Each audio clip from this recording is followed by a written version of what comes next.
Bismillah ar-Rahman ar-Rahim. Assalamu alaikum wa rahmatullahi wa barakatuhu. To everyone, peace and mercy and blessings be upon all of you. Can I just get a confirmation from all of you that you can hear my audio? You can give a thumbs up maybe in the chat box. Okay, Jenny says okay. Thank you. Thank you for the thumbs up. So actually, the normal host, Anisa Rahman, is unavailable today. So I am the backup host for today, and my name is Raza, and I will be the host for today's program. Okay, so as this is the Islamic course for English conducted by Kowloon Masjid Dawah Committee, we are actually in the sixth session. Yes, this is the sixth session on the topic of Islamic economics, on the topic of Islamic economics.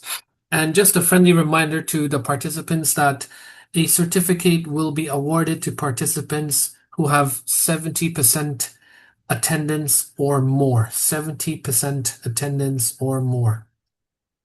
Okay. So now with the bio of our speaker is actually a current undergraduate at the University of Hong Kong. Sorry, his name is Abdul Aziz Ma. Forgot to mention his name, Abdul Aziz Ma. He's a current undergraduate at the University of Hong Kong, Gong Dai, majoring in actuarial science, and he is also the vice chairperson of the Hong Kong Islamic Youth Association, 香港伊斯蘭青年協會. So he is also a very active in community and Islamic affairs. So without further ado, this is a very interesting topic for me. I'm actually very keen to learn more as well on this topic of Islamic economics. If I'm not mistaken, even the government has been mentioning about Islamic economics with current Middle Eastern agreements between the Hong Kong government and the Middle East. I think this topic of Islamic economics will further grow, and we'll see more of such terms in the years to come in Hong Kong. So without further ado, I'm going to pass the time now to our speaker, Abdul Aziz Ma. Thank you. Okay, thank you, Mr. Raza. You can hear me, right? Yes, loud and clear. Okay, so Auzubillahi minasyaitonir rajim. Bismillahirrahmanirrahim. Assalamu alaikum warahmatullahi wabarakatuh. Dear brothers and sisters, welcome to the sections on the topics of Islamic economies. So today we are going to explore how Islam has provided a complete and comprehensive economic systems, one that balance the material prosperities and spiritual growth, and individual freedoms with social responsibility, and this world life with preparation of the hereafter. So today's topic will be divided into four main parts. First, we'll discuss about the basic economic principles that apply to all economic systems. Then we're going to examine actually four pillars that distinguish Islamic economies with conventional systems, and then some various Islamic business contracts, how it works, and Islamic welfare systems to ensure social justice. So let's start with the fundamental reality that affects every human beings. So this is the fundamental economic problems. So the challenge is simple to understand that humans' wants are limited and we want more. For example, like materialism, a bigger house, nicer car, a good food, etc., etc. But the resources available to satisfy what we want are limited. We have limited money, limited time, limited natural resources. So that's what we create is called scarcity. There's never enough to satisfy our wants. So if there's scarcities, we have to make choices. Should I spend money on A or B? We have to compare, or we have to consume now or for the future. So these are the economic choices that we have to face. And this also brings us to another concept of demand and supply. the fundamental forces in this economy. Demand represent what a consumer wants and can afford, and supplies represent the producer are willing to offer. So these economic systems apply to all, uh, whether it's capitalism, socialism, or Islamic. So it just in how we going to make difference of choice and decisions. So next, we're going to talk about the Islamic perspective on economy.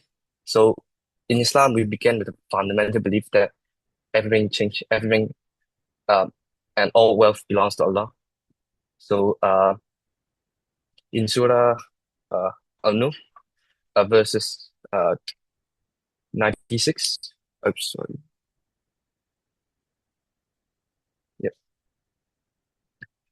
Allah says, whatever you have will end, but whatever Allah has is everlasting.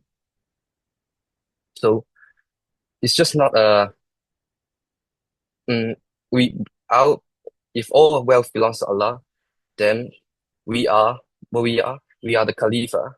We are the trustees, stewards of these resources. We are the slave of Allah to manage the resources of this world. So we don't own them absolutely, and we hold them temporarily as a trust from Allah. So this means that how we earn, spend, or invest, or even distribute the wealth must be done in a way to please Allah. So we cannot do whatever we want with our wealth because it's not truly ours. So we're just managing it on behalf of the true owner. So furthermore, Islam teaches us to maintain the balance between this world and the hereafter, the dunya and akhirah. So we so we didn't live as pure materialistic, just concerning on the accumulation of the wealth. Instead, we seek the success in both worlds, legitimate earnings and halal consumption in this life, and eternal reward in the next. So, this balanced approach is the unique to Islamic economy, and fundamentally distinguish it with the conventional capitalism, which focus on maximizing the material benefits, and of course the socialism, which offers deny the spiritual dimension entirely. So now let's move to some of the specific principles that govern the Islamic economy. So there's something that is prohibited in Islamic. So we are going to focus on four today. First is riba, or interest, gara, excessive uncertainty, maisa, gambling or speculation. Fourth is the haram goods and services. So let's examine each in details. Let's start with riba.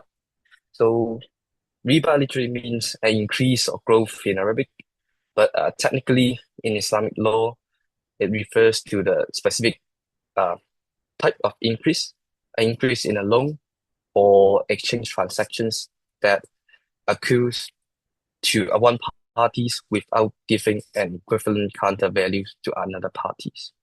So let's make examples. If a bank lend you $1,000 and and the bank required $1,100 after a year, that $100 is a riba because the bank is receiving an increase, the extra $100 that without providing you any equivalent values in return. So the bank is not sharing the risk with you. They're not partnering with you in your business. They're simply charging you for the money over time. So this is an increase and this is riba. So now you may ask that what's wrong with riba? What's wrong with bank charges? So this is the five main reasons, and let's go through it one by one. First is the cause of corruption in the society. It creates exploitations. As mentioned in Quran Surah Al-Rum, chapter 30, verses 41. Corruption has spread on land and sea as a result of what people's hands have done, so that Allah may cause them to taste the consequences of some of their deeds, and perhaps they might return to the right paths. So how actually interest cause corruptions, like the interest-based system immediately transfer wealth from the poor to the rich, from a productive economy to the financial sectors. Like an example is the 2008 financial crisis. The interest-based speculations in housing market created bubbles. When it burst, it affected the global economy and pushed millions to poor. Second is the unjust appropriation of wealth. It takes without giving values. As mentioned in Quran Surah Al-Nas, Nisa, uh, taking interest despite its prohibitions and consuming people's wealth unjustly, we have prepared it for the disbeliever among them, a painful punishment. So, as mentioned in the previous example, the bank lend you money at interest. It takes no risk. Whether your business fails or success, you have to uh, pay the money back with interest. The bank profits from your efforts without sharing your risk with you. So this is fundamentally unjust. Third, interest leads to negative growth. So in Surah Al-Baqarah, Allah has made interest fruitless and charity fruitful, and Allah does not like any ungrateful evildoers. So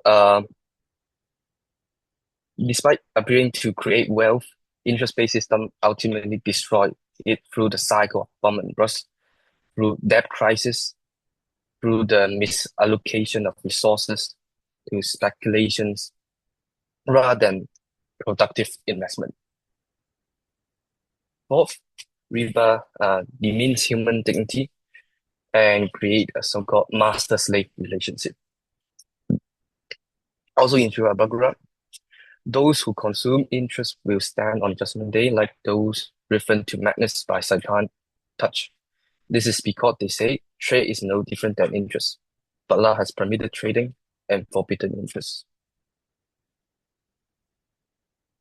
Um, Riba creates a relationship of domination and subordinations, where the debtors became enslaved to the creditors. So the stress, anxiety that comes to crushing the debt destroy people's psychology and spiritually. Fifth and finally, it is fundamentally unjust, unfair to borrowers in hardship. Also mentioned in Surah Al-Baqarah, if you do not, then beware of a war with Allah and His Messenger. But if you repent, you may retain the principle, neither inflicting or nor suffering harm. So the prohibition of riba is so serious that Allah declares war on those who persist on it. And this shows the severity and the harm it causes to the individual and the society. Next, we have the second prohibitions, miser or gambling. So it refers to the gamblings and games of chance.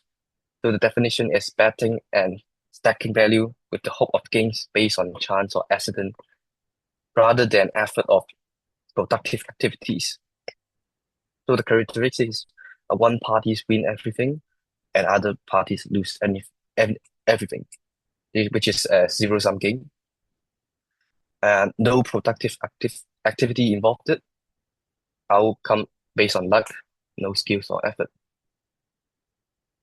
Examples include casino, gambling, lotteries, betting on sport, or even certain type of speculative financial derivatives. So why gambling is prohibited? It causes injustice and exploitations. Wealth is transferred based on chances, not effort or value creations. It destroys wealth without creating any values. So gambling does not produce any good services or economic benefits. It's simply a redistribution of wealth from the loser to the winner. So, um, in addition, um, gambling can lead to addictions, family disruptions. We can clearly see in society where gambling is prevalent. Families are destroyed, savings are lost, and people sink into depression and despair. And also mentioned in the Quran, O believers, intoxicants, gamblings, idols, enjoying lots of decisions, evil of Satan, handiworks. So shun them, so you may be successful.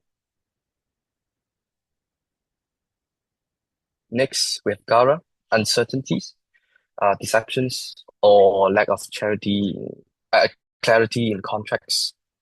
So there's two types. Uh, one type is minor, permissible or tolerance. One is a major one, is prohibited.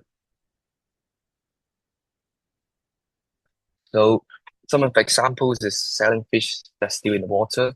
You don't know what you catch, how much, how the quality, or selling undisclosed or with contracts with ambiguous terms. So it's crucial to understand the difference between risk and gara. So risk is a neutral part of business, which is acceptable. So every business ventures, you have risks. Your product may not sell, um, cost might increase, competitions, etc., etc. It's normal business risk. So Islam didn't prohibit it. But on the other hand, gara is avoidably uncertainty that result from incomplete information or ambiguous contracts. So this can and should be eliminated through clear terms and transparency. So in fact, Islamic finance encourage risk-taking in productive ventures through profit sharing agreements. A prohibited gara because it can lead to dispute and injustice. Next, with the fourth prohibitions with haram goods and services. So beyond riba, gara, and maisa, Islam prohibits Muslims from producing, trading, or profiting from certain goods, which includes pork and its derivatives, alcohol, intoxicants, blood, uh, etc., etc. Also, the prohibited service include immoral entertainment, pornography, gambling establishment, unethical industry, developing weapons or environmental disruptions. Fraudulent activities include scams, pyramid schemes, deceptive marketing. So what it means here is a Muslim cannot manufacture alcohol, sell it, transport it, serve it, profit it in any ways. So this seems restrictive, but it actually protects the society from harmful products and promote genuine human welfare over more profits. So now, uh, we have already understand what is prohibited in Islamic economies. So let's explore what is permitted, which is the various Islamic contracts. So we have some partnership basis, musharaka, mudaraba, trade basis, murabaha, uh, idran, and also some manufacturing basis, salam, istanian, and insurance takaf. So let's go through them one by one. So first is musharaka, which means sharing or partnerships. So in a musharaka arrangement, two or more partners come together to form a joint venture. So each partner contributes capital to the business, and all partners have the right to participate in the management. So though they cannot delegate this to one or more partners if they choose. So this is how it works. So for example, partner A contributes $60,000 and partner B contribute $40,000. which one in total is 60% and one another is 40%. So when it comes to profit sharings, the partner can agree uh, on the ratios they already agreed it. For example, they can split it with 50-50 or through the capital contribution 60-40s. So the key is this must be agreed upon the start of the partnerships. So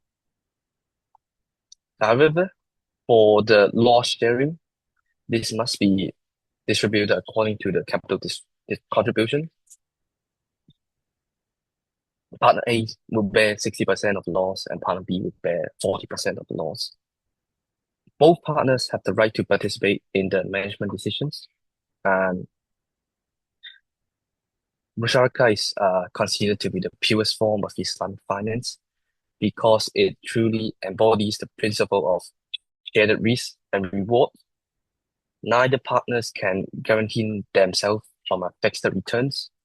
They both share in whatever profits or loss in this business generated. So, compared to the conventional uh, forms that maybe you need a capital, you may borrow from banks, and the banks will lend you, for example, $100,000, and then after a year, you have to pay the interest and the capital back to the bank, whatever whenever you have a loss or profits. So in this contracts, uh, you both are sharing the risk and share the profit and loss. Next, we have Mudaraba, which is similar to Musharaka, but it's a profit sharing partnership. So there is instead of joint venture, both have participate in the daily business management. There's a capital provider or investors that provides the capital, and then there's an entrepreneur or manager that operates daily management. So the investor provides the capital, and then they don't need to participate in day-to-day management. They trust the entrepreneur, the manager, to manage all the business. And if the manager would use the capital, invest it, manage the business, make the operation decisions, and when the profit is generated, they share according to the pre-agreed ratios.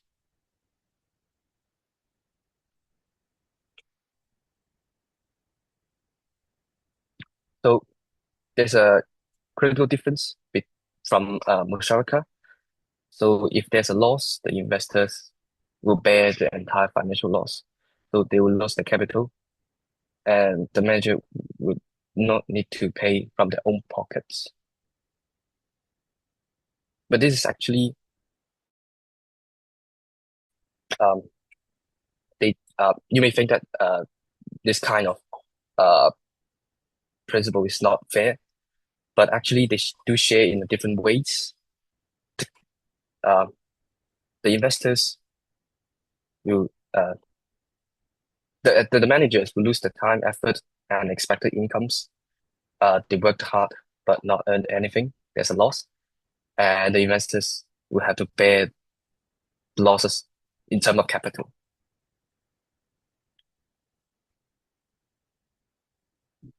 So it's actually similar to what we call the venture capitals in conventional finance, but without interest and a clearer ethical guidelines. Next, we have Murabaha, which is trade-based contracts. So actually, Murabaha means cost per sales, which is commonly used today. So how it works is actually is that one customers will come to Islamic banks and say, I would need for example, $20,000 for business. and but I don't have cash right now. And for example, he need to buy some uh, inventories, inventories, for example, machines for his own business. And then, but he don't have enough cash. Then the bank will say, okay, I'll buy it for you now. The buy will, the bank will buy the inventories, the machines for the suppliers from the suppliers, and then he would bring it back to the customers or let the customers to use it first, and then after the customers can generate profit from it, they will further buy it back from the bank, but with a cost. For example, the bank bought the machine for 20,000 and let the customers to use it. And after a period of time, the customers will need to buy it back from banks, but with some higher prices, which is actually the cost of some of the profits. So how is this different from interest based loan? So first of all, the bank actually owns the asset temporarily, so they are on the risk of the ownership. So if the inventories or the machine is damaged, so the bank will have to bear the losses. So second, the profit margin is fixed and disclosed upfront. So how much you need to pay back the bank to buy the machines is fixed. It won't increase if you pay late or whatever other reasons that so it does not contains any penalties. Thirdly, the transaction is based on trade, uh, buying and selling, and not lending with interest. So the bank is earning profit from the trades, but not lending money, which involves riba, of course. And fourth transaction is backed. There's a real asset involved, not just an exchange of money, lending and borrowing.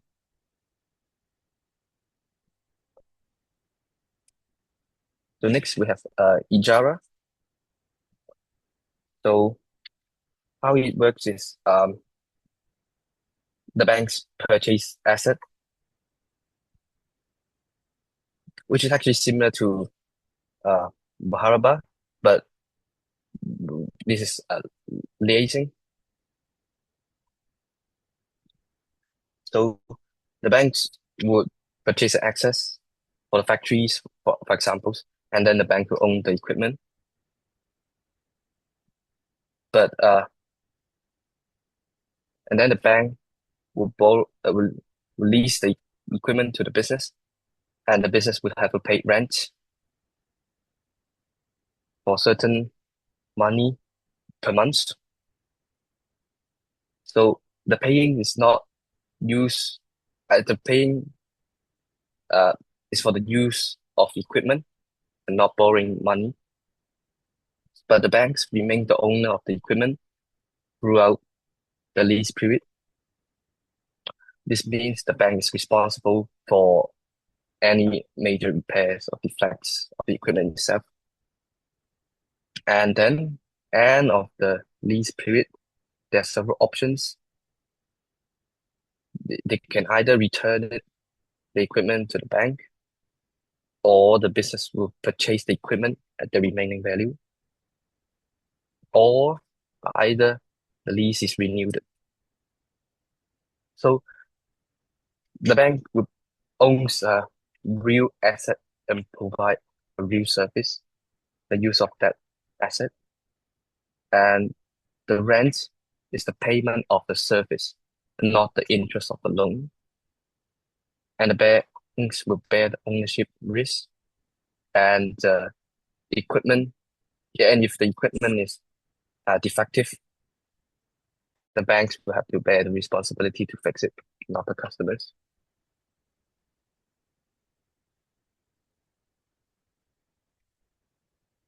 So next, we have manufacturing and agricultural contracts. First of all, is called salam with advance payment. So how it works is, for example, a farmer needs money now to buy seeds, fertilizers, and pay the workers. But the harvest won't come until a period of time, and the buyers would need to buy the rice and is willing to pay in advance to help the farmers. So this is how the contract established it. The buyer will first pay $1,000 now in full at the time of the contract. And then the farmer will agree to deliver, for example, 1,000 kilograms of rice in September. So the quality, the quantity, and the delivery date are precisely specified in this contract. And this advance payment for future delivery will normally involve in gara, uncertainties that we mentioned before, which is prohibited. But why Islam is permitted? Because the full price is paid upfront. It eliminates uncertainty about the payment. Second, all specifications are clearly defined. For example, the quality of the rice, the quantity of the grades, how, the delivery day, the location, etc., etc. So this kind of contracts is actually a common use in agricultural finance and manufacturing. So it benefits both parties. The producer get the capital to operate, and the buyer secures supply at a certain price. So another one of the important rules is that the buyer cannot resell the goods before actually receiving them, which prevents speculations and keep the transaction grounded in real economic activities.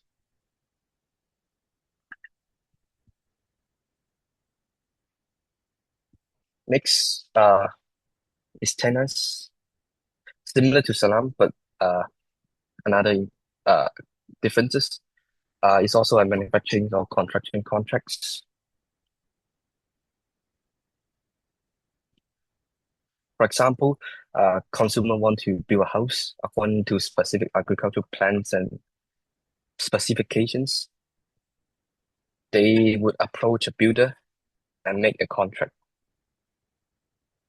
So unlike salams, that the of uh,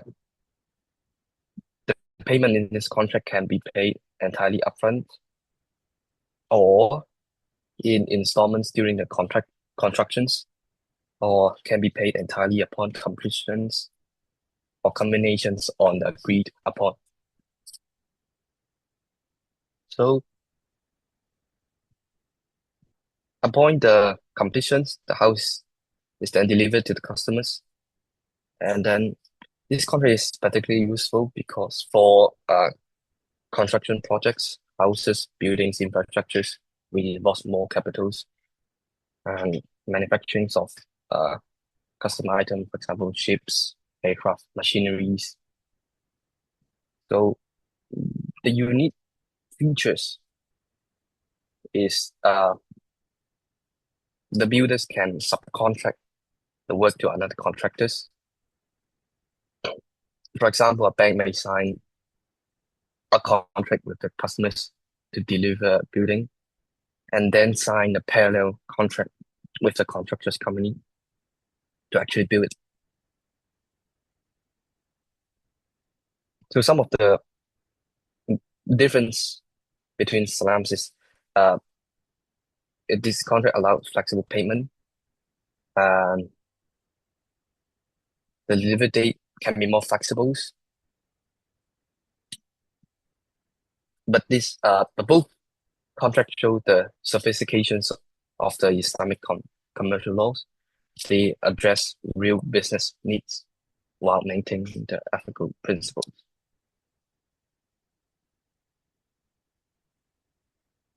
Next, we have Islamic insurance takaful. So conventional insurance has the problem from the Islamic perspective is involve gara, uncertainties. Is uncertain that you might have an accident or claim, and it also involves in gambling. You have to pay the premium to the insurance company first, hoping to claim more than the premium. And of course, the insurance company will invest the premium in interest-bearing instruments. So Takaful provides an Islamic alternative based on different principles. So this is how this works. So multiple participants will contribute the money to the common pool. So this contribution is not called premiums. Uh, they are actually so-called donations to this mutual fund. Then this pool is owned collectively by all participants, but not the insurance company. So when one of the participants suffers loss, for example, car accident, a medical emergency, whatever, they will make a claim against the pool, and the pool will pay for the covered loss. So this pool will also be managed by operators, but they don't own it. They would invest this pool in halal way in some of the Islamic funds, so that if there is surplus, which is contribution existing the claims plus the profit from investment, then this surplus will be contributed back to the participants and not kept by the company. So the operators cannot profit from this insurance claim. They only profit from the managing investment and providing the administrative services. So the differences between Takafu and the conventional insurance is that in a conventional insurance, you transfer the whole risk to the company. The company will owe you in premium. They invest it for profit. They keep any surplus. While in Takafu, you are actually sharing risks with other participants. You collectively own the pool.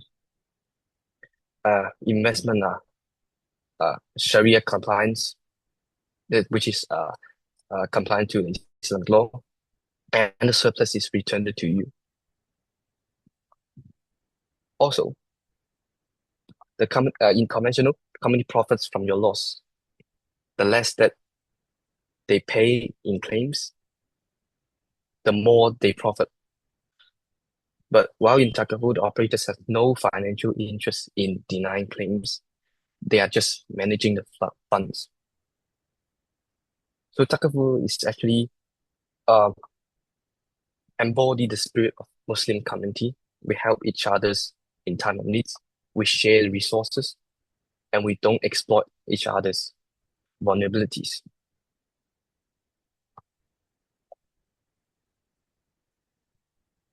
So next, move out another part of the presentations is Islamic welfares.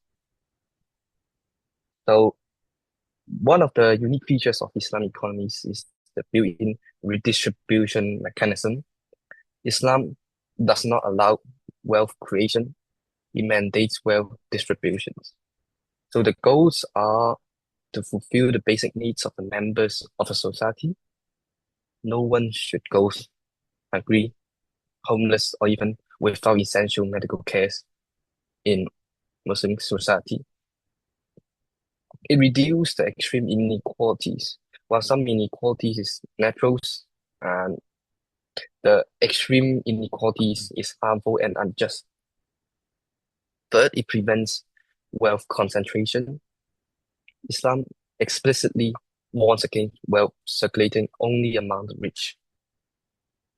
And fourth, to promote social solidarity.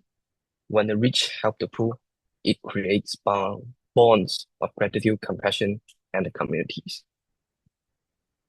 So there's three main mechanisms in the redistribution of wealth, which is zakat, sadaqah, and wakaf. So let's explain it one by one. So zakat is the obligatory charity, which is also the third pillar in Islam. So the word zakat means purifications or growth. By giving away part of our wealth, we purify the rest and actually cause it to grow in barakah. And even if the months in the numbers decrease numerically.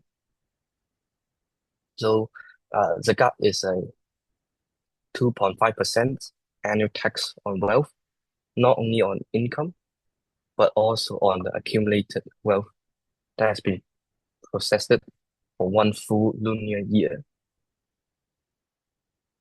So, as said in Surah in Quran, they only command to worship Allah alone with sincere devotion to Him in His uprightness, establish prayer, and pay zakat tax.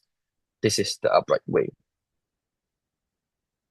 So notice that zakat is mentioned alongside worshiping Allah.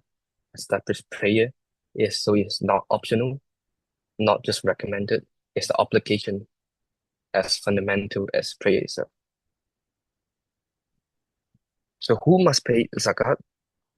So any Muslim who sees the wealth about the nasab, which is a minimum threshold, must pay zakat. So there's different type of uh, zakat you can pay it off. You can pay it in terms of livestock, farming goods, gold, traded goods, found the treasury, etc., etc. So in current society, I think most commonly is the zakat of goods, which is the minimum threshold is uh, approximately 85 grams of golds, and when it represent in Hong Kong dollars, it will be around 100K now. So who will receive the zakat? So the poor, those who's those with income but below their needs, the needies, those with nothing. The zakat administrator, they collect the zakat and redistribute it to those who need. Also, new Muslims, uh, those hard need strengthening faiths, freeing slaves, uh, with historic context to free people from bondage. Those step ridden for the cause of Allah, supporting Islamic work and Dawah, and also the travelers. So these categories ensure zakat reach to those who truly need it and serve multiple social purposes.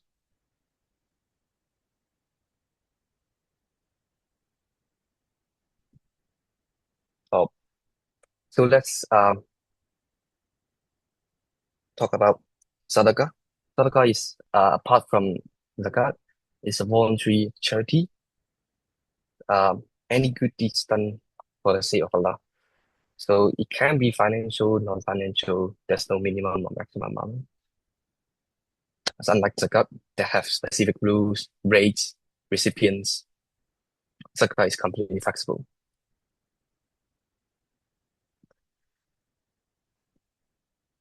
The benefit of sadaqah is immense.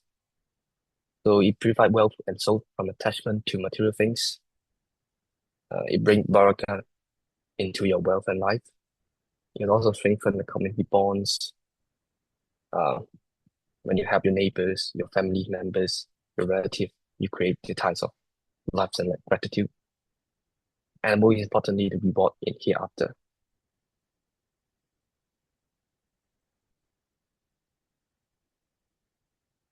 Next, we have a waqf, an ongoing charity, or we can call endowment system. So waqf is when you permanently dedicate your property or asset for charitable purpose. So the property itself is preserved forever, but its benefits are used for charity. For example, you donate a building to be used as a school, and the buildings remains an endowment forever. The service, the educations benefit people continuously, or you have donate agricultural land where the land can produce food, crops that can feed the poor every year. Or in modern days, we create a cash waqf, the money invested in Sharia compliance ways, and the profit are used for charities. So the Prophet Muhammad Sallallahu Alaihi Wasallam says, when the people die, the deeds come to an end except for the three. Sadaqah Jariyah, this is the continuous of charity, knowledge which is beneficial, and a virtual descendant which prays for him. So this is very important that when you pass away in this life, but your endowment will continue to treat to benefit those who need it, and your reward will keep accumulating even after death.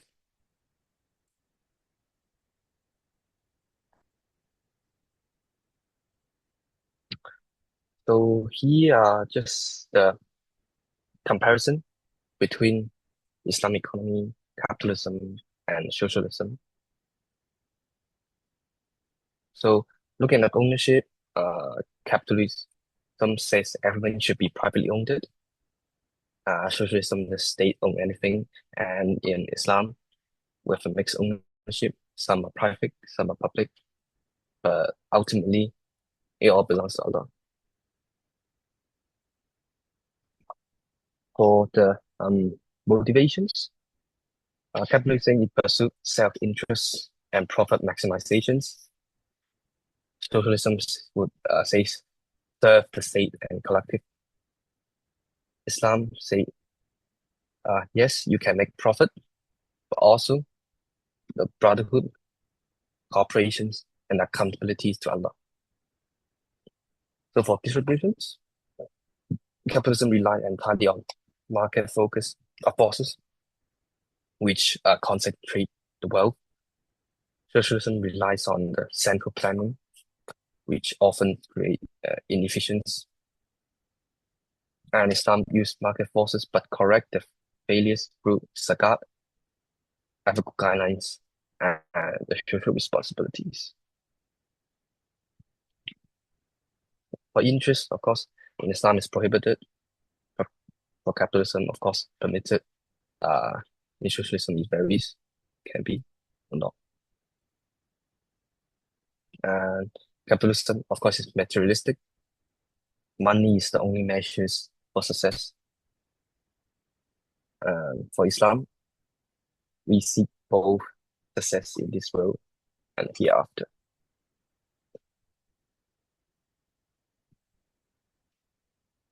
So here are just some of the key principles for summaries. So in Islam, of course, we believe in we have Tawheed, the oneness of Allah, everything belongs to Him, and we are only the Khalifa, the trusteeship. We are just trustees of this world, and the accountabilities. We will answer to Allah for how we use His resources.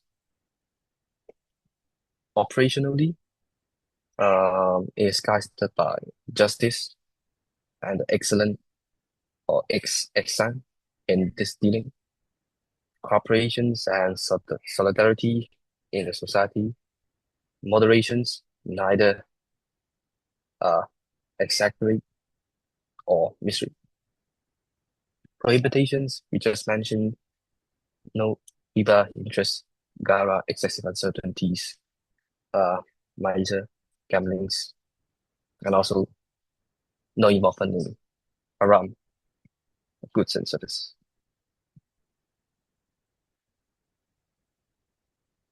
So the benefits of the Islamic economy for individuals is to protect them from exploitations through clear ethical rules, a fair treatment in all economic transactions, uh, spiritual satisfaction.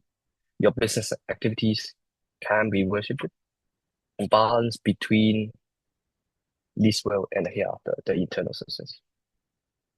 For, for social, it reduces the wealth inequality with zakat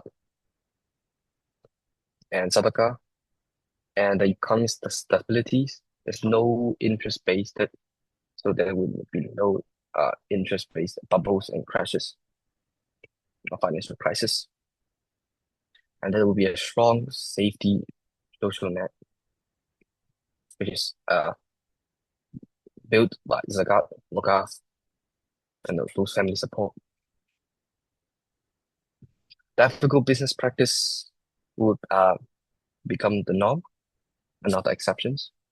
And also the sustainable development. We cannot exploit the resources or the future generations,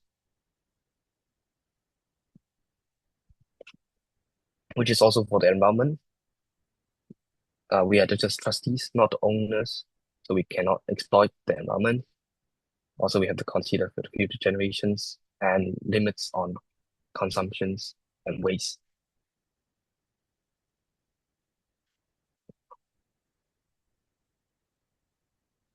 So here just some quote from Quran.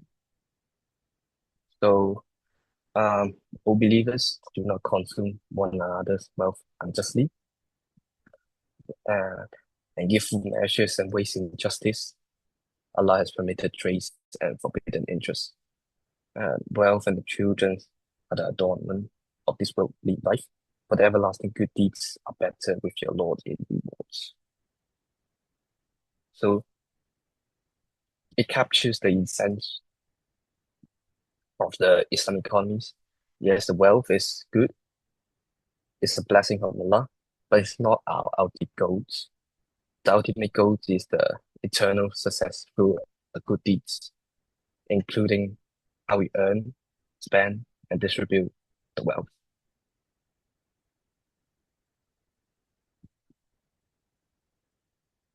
So this all, I think this all I've covered today.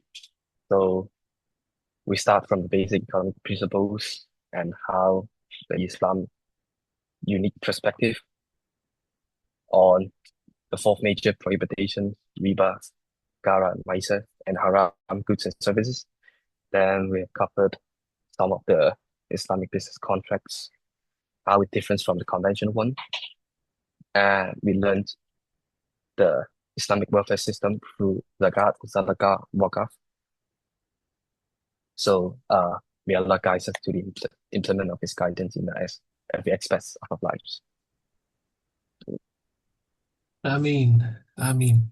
Jazakallah khairan, Brother Abdul Aziz Ma, for the very insightful, very thorough um, presentation on this topic on Islamic economics. And I have learned a lot. I have learned a lot, and I'm pretty sure all of us, uh, the audience, would have also learned a lot. And I personally have two questions that I would like to ask, but I do not want to dominate the Q&A session with my questions first. So I'll pass the time to the audience. Feel free to ask. Can they ask you any question, Abdulaziz? Yes. Okay, so yes, you can. If I can answer, If I'll you can answer. answer. Understood, understood. So yes, if you guys have questions, feel free to use your audio. Um, if you cannot use the audio, I mean, if you do not prefer to use the audio function, go ahead and use a chat. Okay, so you can start chatting. Type your questions in the chat box to ask.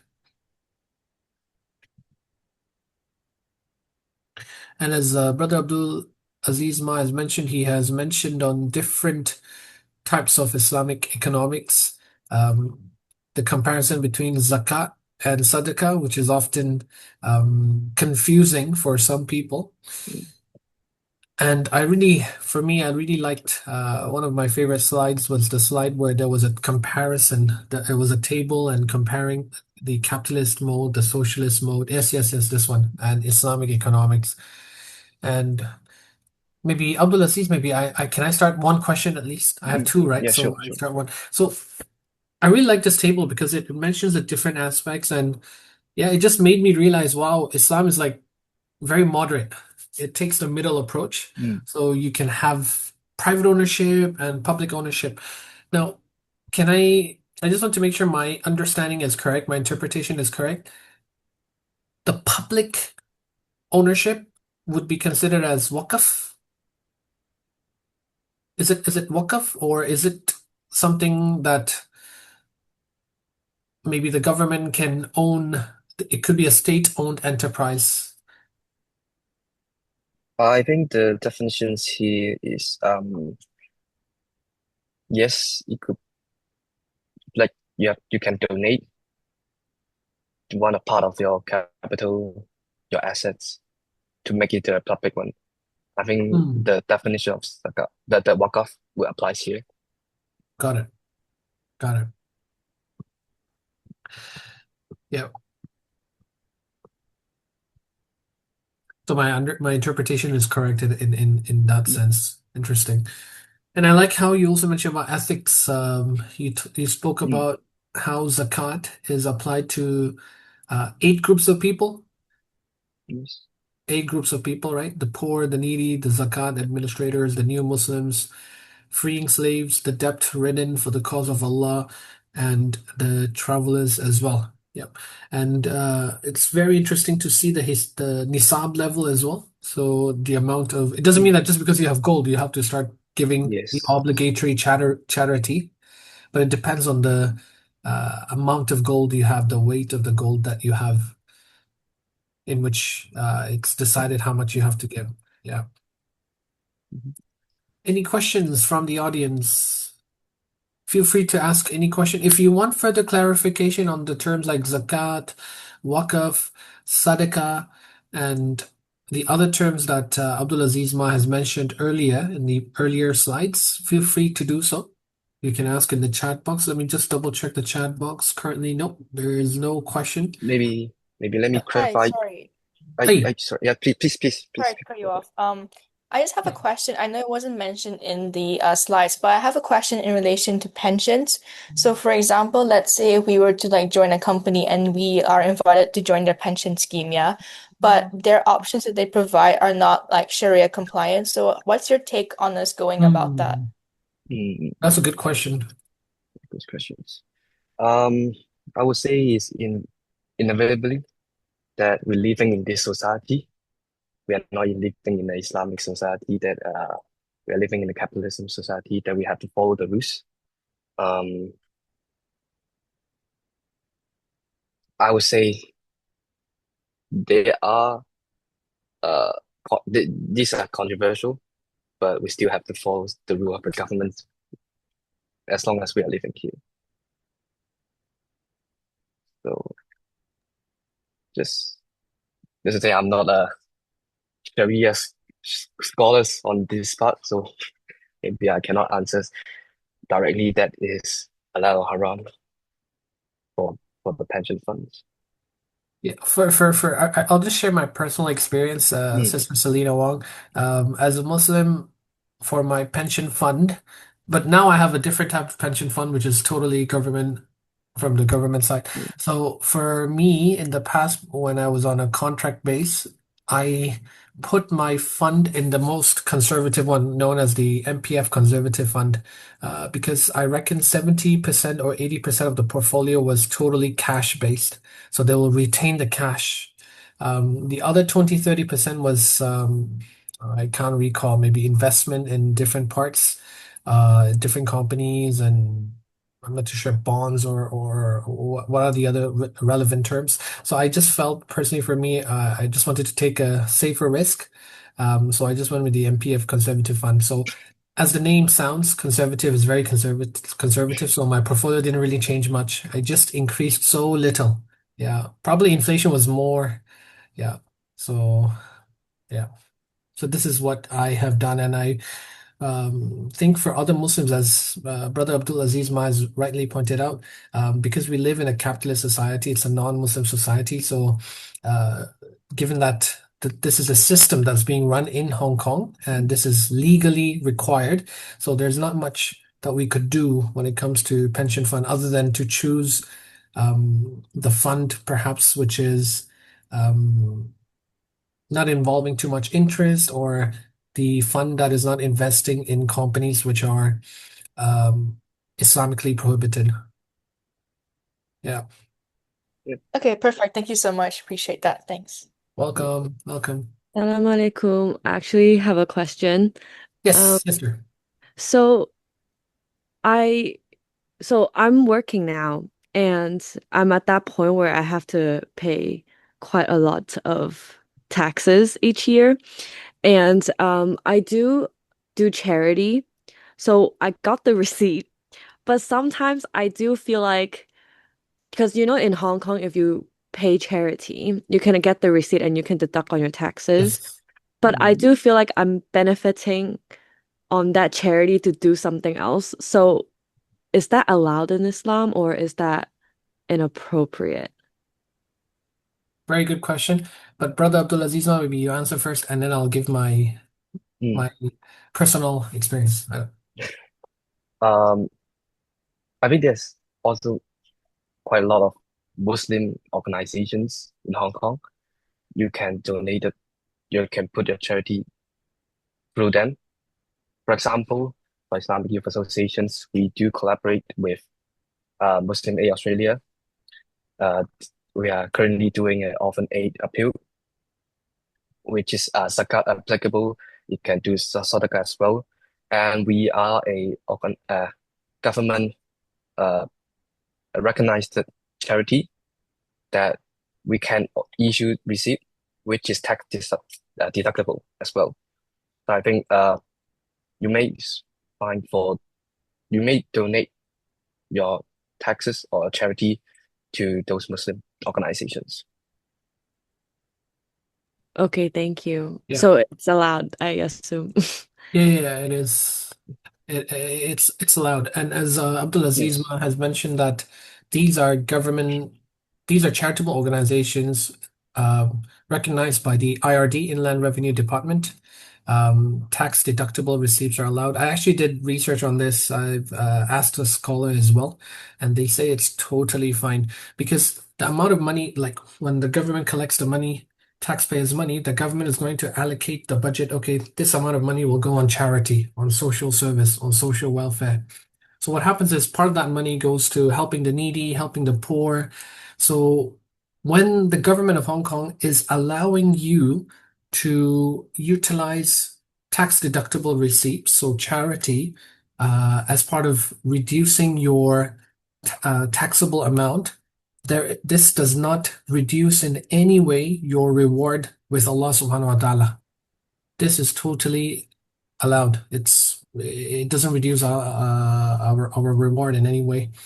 So please do. And as Abdul Aziz Ma has mentioned, he's the vice chairperson of the Hong Kong Islamic Youth Association. Maybe Abdul Aziz Ma, if you don't mind, can you just type in the chat box the website so that people may actually take a look. And there is currently, I also know HKIY is also currently having a charity appeal, an orphan appeal with Muslim Aid Australia, as mentioned by Abdul Aziz Ma.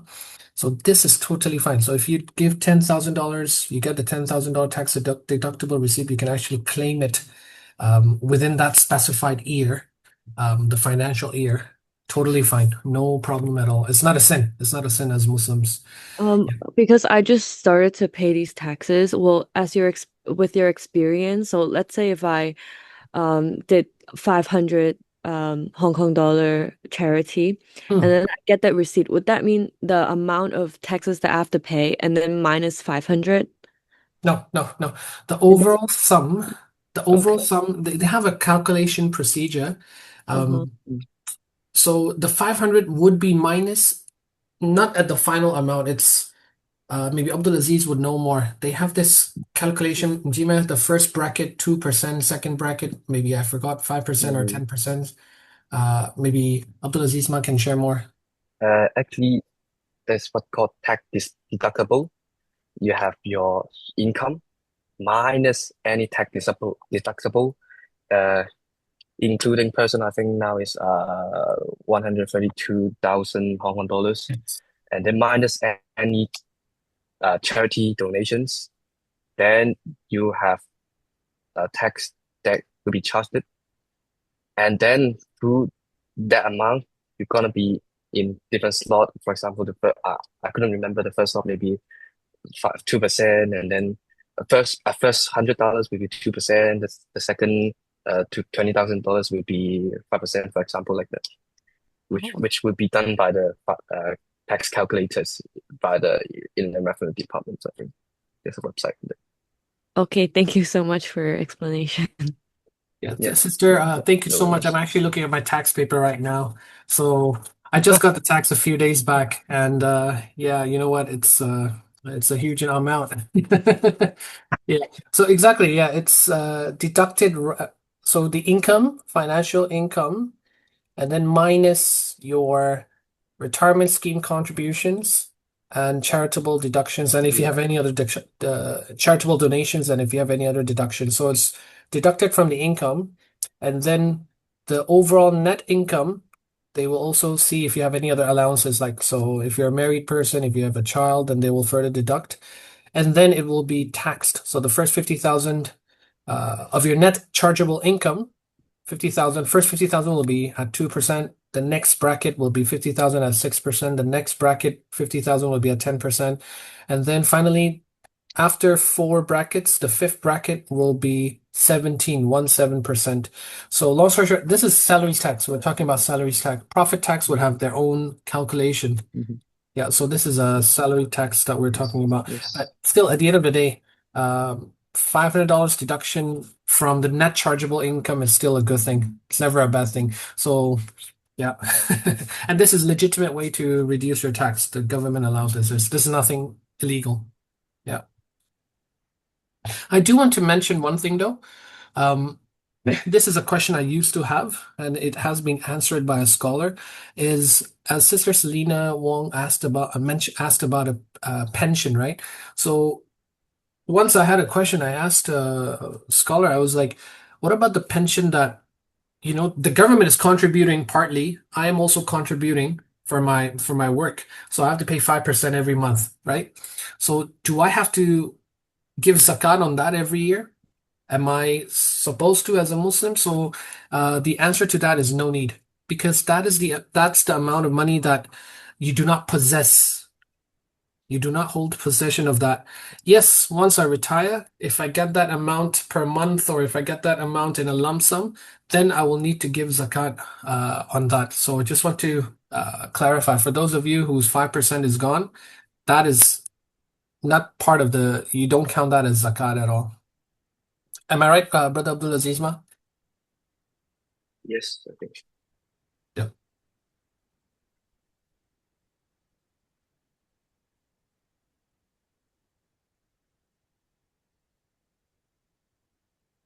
Cool. Good questions, guys. I pray everyone's tax is not so much.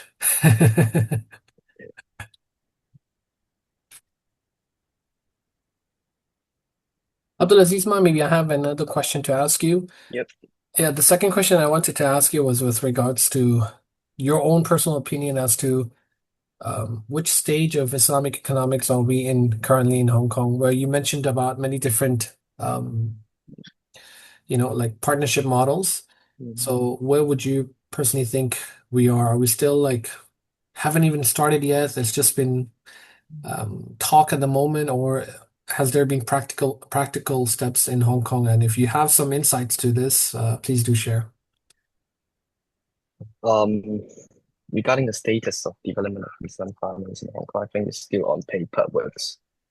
Like Okay. there have been any practical, I mean, one or two exchangeable trade funds uh, uh, it was developed between linked to Saudi's market, which are considered Sharia compliance. But at the end of the day, we are still lag behind.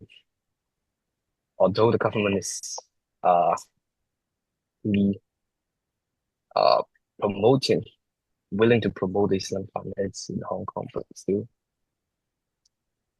yes. I do know that some organization in Muslim organization in Hong Kong are devel developing some courses about Islamic finance as well. Right. They are collaborating with a Malaysian university in Malaysia, and then yes, but still the first step I think is to raise the awareness of the Hong Kong people about Islamic finance. Then the second step would be really establish some practical Islamic banking in Hong Kong. Mm, Because once that awareness is raised, and there will be the market in Hong Kong, and the bank would go, okay, we are going to provide this kind of services. Otherwise, they are not going to, because they are really earning a lot in already in the conventional one. Why would I establish an Islamic one right. for less than 1% of the population in Hong Kong? True. True. That's a very good point. Yep. Yeah. Thank you. Thank you, Abdul Aziz Ma. Yep. And I see that Sister Kate Lam is asking if there is a list of those charities. Oh, I noticed Um, Annalisa also has a question. I'm sorry, Annalisa, I just realized. We'll come to your question, Sister Annalisa. But firstly, if there's a list of those charities, so maybe some Muslim organization charities, I think we can, because the session is being recorded. I can't use the internet over here, the browser over here. But I think it's if you go to Google, if you just type maybe Muslim charities mm, at Inland Revenue Department or recognized by the Inland Revenue Department, I think there should be a link or something. Am I right? yes, I think there's a list if you search like Muslim organization in Hong Kong. Uh, I think most of them are recognized by the Inland Revenue Department under Chapter 88. That is a charitable organization, including uh, uh, Islamic Youth Association, Islamic Union of Hong Kong, Islamic Union of Hong trustees, Kong. Yeah, they incorporate Muslims. Chinese Muslim Cultural and Fraternal Yeah, Associations, Islamic Cultural Associations, etc., etc. yeah, yeah. I think you can search online. Maybe we can send in the group later on. We'll send in the audience Yep, group. Yeah, yep, so this will yep, yep, yep, be yep. our homework, both of us. Okay. So Sister Kate will share it in the WhatsApp group. Okay. So there's a question by Sister Annalisa. Assalamu alaikum. As being a Muslim, are we allowed to buy life insurance? Oh, this is a good question. Are we allowed to buy life insurance? I Mm. want to know also. Um, we are strictly following the rules. I think it's a no. I think it's a Strictly no. following the rules is no. Okay. Strictly following the rule, I think it's no, which is already mentioned in our presentation, the riba, the gara, and the miser. The riba, because when the insurance company, you pay the premium to the insurance company and we take the premium to invest in interest-based or other around financial derivatives, including options, future forwards, etc., etc. And second is about the gara, the uncertainties. Hmm. The companies are you and the insurance company are uncertain on when you're going to have a claims. There's excessive uncertainties on that. And third is gambling. Everyone who buys the insurance would hope so-called hope that your claims is more than your premium so that you can earn, right? So that's Mm, just a gambling. So strictly speaking, I think it's a no. But as I say, I'm not a Sharia scholar. I cannot advise on you buy or not. Yeah. right. Okay. Abdul Aziz, now there are two questions that have popped up. Yep. Um, so given that life insurance, if we like you mentioned, we follow Mm, the letter of the law, then it is mm, not allowed, unallowed. mm, What mm. about for major illness or medical insurance? I, I think it apply the same rules, Yeah, whether it it's applies life for the or not. same. Yeah. Yes. And it's the concept of garar that you mentioned earlier. Something Mm, that is unknown, right? mm. Like when it will be applied. Excessive uncertainties. Yeah.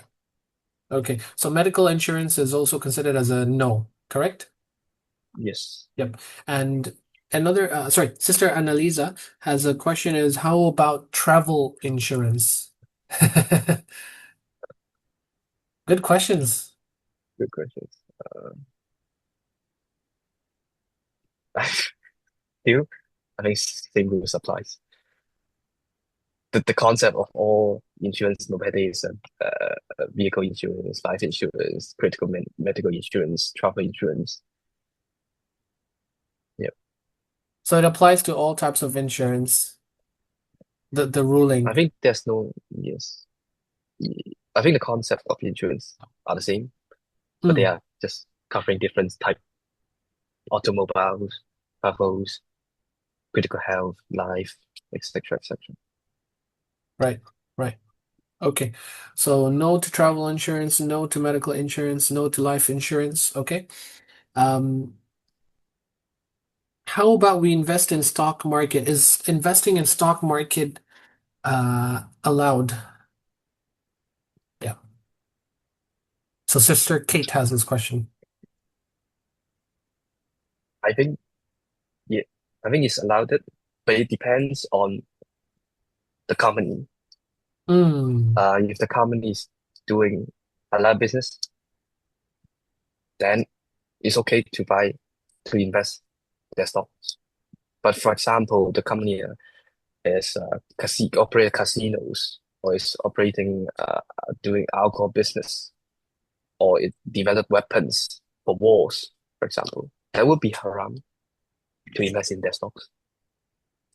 So I think there's some Sharia scholars have defined it, some criteria whether it's halal or haram to invest in their stocks, including reviewing their businesses, the the interest rate, their or the how many percentage of the capitals are loaned or borrowed, etc., etc. So I think there's some define the criterias for it. yeah. The asset debt equity ratio. Yes. Um, yeah. Th those things, I also did some research on this. Yeah, yeah, Mm, totally. So, as Brother Abdul Aziz Ma has mentioned, Islam allows investment in the stock market as long as it is Islamically uh, in alignment. So, Abdul Aziz gave some examples that are not, such as alcohol, wine, casino, gambling, the things that are prohibited. We cannot invest in those uh, markets. Yeah, those industries. Yeah. So with that same question, Abdul Aziz, man, can I just ask if a further extended question? yes. What about cryptocurrency? Because today the world is talking about Bitcoin, Ethereum, Solana, and then you have so many of these meme coins. So what about, hello, cryptocurrency? And if it's allowed, do you have any tips? Any, yeah. Um,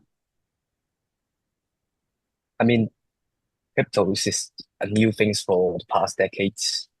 So I think uh even for the Qatar, I think they didn't say it's a prohibited or they said it's okay. So I think we still need to wait for scholars to define is halal or haram because cryptocurrency uh is based on the values of crypto. I would say is based on nothing, right? Mm, I don't know if you are stock the value of a stock, then you base on the company, the business, is whether it's profitable or not. But for cryptocurrency, this is just based on I mean the fame of the person. For example, Elon Musk, he said he buys 100,000 Bitcoin, then Bitcoins go up, right? mm, It doesn't make any sense. It doesn't have any assets to support it. So, but still, I think we have to wait for more clarifications or investigation from the scholars whether it's halal or not. mm. Yeah, I do hold similar viewpoint that there seems to be some caution on the side of the Muslim scholars when it comes to cryptocurrency. Mm. Um, and when something is very ambiguous, very unclear, the scholars tend to take the side of caution, Yes. where it is better to avoid than to actually jump into something which may have sharks inside. So. Uh, I've seen generally scholars have been quite cautious on cryptocurrency, although there are some vocal scholars who say it's okay, some scholars that perhaps due to some reasoning think that maybe it's not okay, and stuff like that. So, but definitely, scholars generally have been for the stock market, yes, yes. Cryptocurrency, there has been some concerns. Yeah. And one of the major concerns, as Abdul Aziz Ma has mentioned, is the backing. There doesn't seem to be an actual asset, but more of a virtual yet, Yes. I mean, I don't even know if you can call it properly a backed up asset as well. So thank you. Sister Anika Leung is saying this is very interesting discussion that we're having right here. Thank you. Thank you. Actually, you guys helped us to start the discussion, so we should thank you. Yeah. Um, Hold on. I think I may have missed a question in between.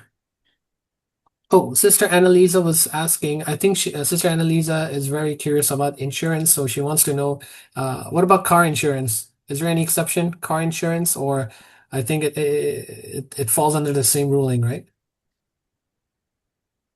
Um, although it falls under the same rules, but I think car insurance, third party insurance is required for vehicles in Hong Kong or other part of the world. So same if you are living in this society and you require to drive, you need to drive a car, then and it's required by the law, then you have to buy it. Hmm. So, oh, Although I didn't it know about might make this. sense. I didn't know about this because I don't Mm, have a car. So, if you are a car driver, legally you're supposed to have a car insurance. Okay, so yes, that is allowed because you're legally required. yes, Understood. Oh, good, good, yes, good. yes. Without insurance, you have no car. Annalisa is saying Yes, without insurance you have no car. Gotcha. yes. You cannot drive legally without insurance. Hmm. Interesting. See, I'm learning. We're learning together. Alhamdulillah.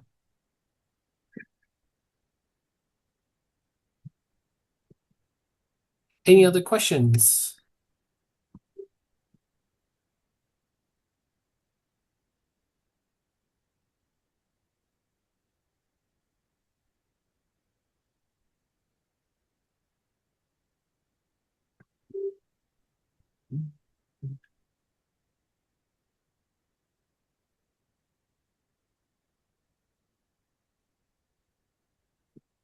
I'll just wait for maybe 30 more seconds just to see if there are any more questions. Maybe someone's Mm, typing out the questions.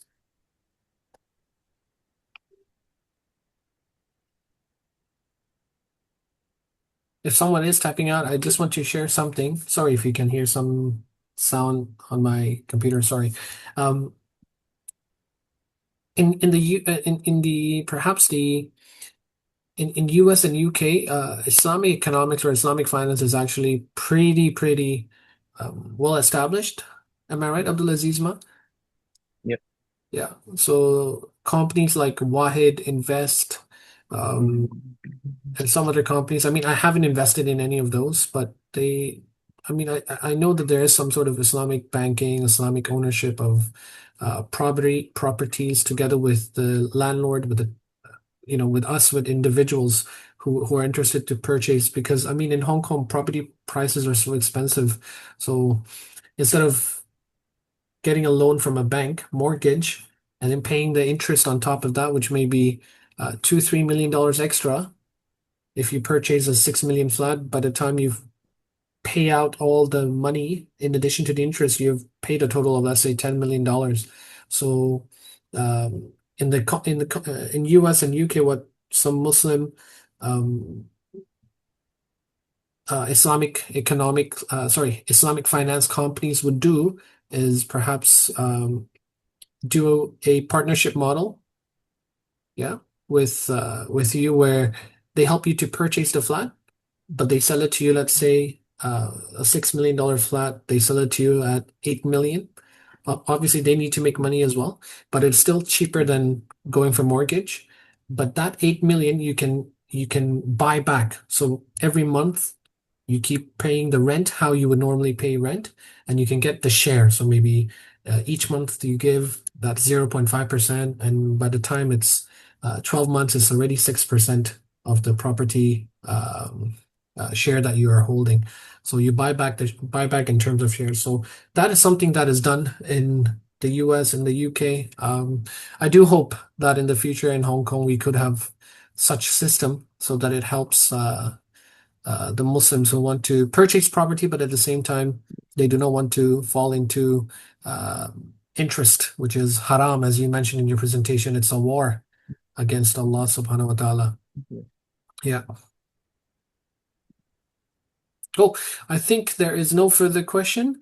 So thank you so much, everyone. Really appreciate the Q&A session, and together with Abdul Aziz Ma's expertise. It's not an easy topic to present, but you have done a tremendously good job, way better than I would have just stopped at zakat and sadaqah. I wouldn't be able to do the rest of the slides. So good job, Abdul Aziz Ma. And with that, we have finished the sixth session. The next session will be on 1st of November. That means next Saturday. And the topic will be on stories of prophets. So we actually have two of these sessions, stories of prophets number one, stories of prophets number two. So the stories of prophets number one will be on Adam, prophet Adam, the first man on this created on this earth, as well as Job. Okay, Ayub alayhi salam, Adam alayhi salam, and Ayub alayhi salam. So these two prophet stories will be shared. And actually, both of the prophet stories is so interesting. Really, it will be a very interesting session. And it will be conducted by Brother Muhammad Anik Rahman, inshallah. So same time, 2:30 p.m. Saturday. And via Zoom, same link. Okay. And inshallah, me and Brother Abdul Aziz will be sharing the list of Muslim charitable organizations into the WhatsApp group. And that's it. Till then, see you. Assalamu alaikum wa rahmatullahi wa barakatuhu. Take care. Bye bye, everyone. Wa alaikum assalam wa rahmatullahi wa السلام barakatuh. عليكم ورحمة الله وبركاته